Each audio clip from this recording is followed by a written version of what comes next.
Thank y'all for being here. Appreciate it very much. Let's talk about subsea cables, because we know they're the backbone of the internet, and we know that they're critical for intercontinental communication and transactions. In fact, it's estimated that $10 trillion of financial transfers occur daily as a result of the subsea cables.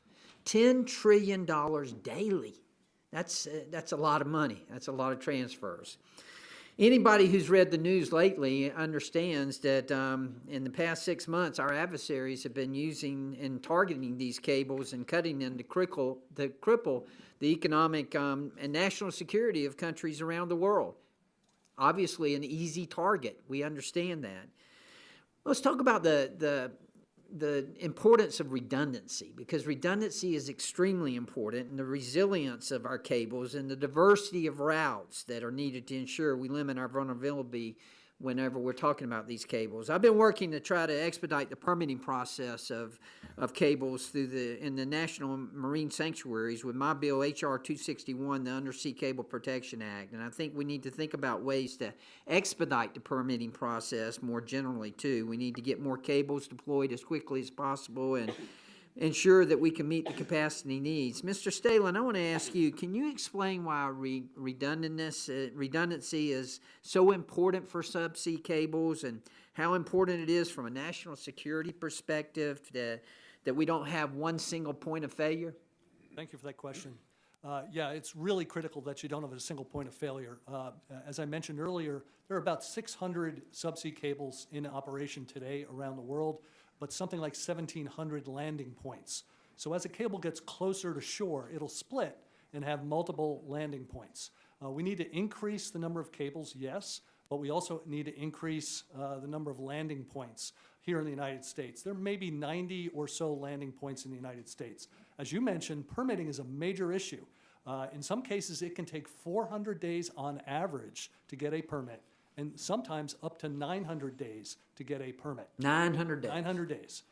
And so I would argue that perhaps we put NTIA, which is the President's advisor for telecom issues, in charge of Team Telecom instead of the DOJ. They look at it from a different perspective. DOJ absolutely should be on the committee, but perhaps not have the lead. So I mentioned my bill, H.R. 261, which also aims to prohibit duplicate permits that are currently being required by NOAA and marine sanctuaries especially. I know that there are other areas where there are duplicate permitting reviews that are delaying the deployment of cables. Can you suggest, Mr. Stalen, where the committee might be able to work to streamline the permitting process for subsea cables? Yeah, a great example might be a trusted partner framework. So if somebody has built a cable in the past and has proven themselves, should they have to go through every single step yet again? Or can they get fast-tracked because they have proven themselves to be a trusted partner? Good, excellent. The special use permits that are issued by NOAA are limited to a 5-year license term, which is in stark contrast to the 25-year FCC license term. Can you speak to the justification of possibly having a 25-year license term for subsea cables and the importance of a guaranteed 25-year term from an investment perspective? Yeah, typical payback for these subsea cables might be 7 years just to break even, because you're talking hundreds of millions of dollars of investment up front. And then you have to go through this permitting process. It might be pulled out, et cetera. So by having a longer term license, it ensures that the company is going to make that investment. If you have 7 years payback just to break even, that's a tough business decision.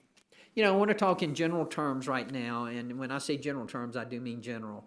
I don't care what sector of our economy you're talking about. When people come into my offices, when business people come into my office, it's always the same story, whether it be communications, healthcare, energy, permitting, regulations, crushing us.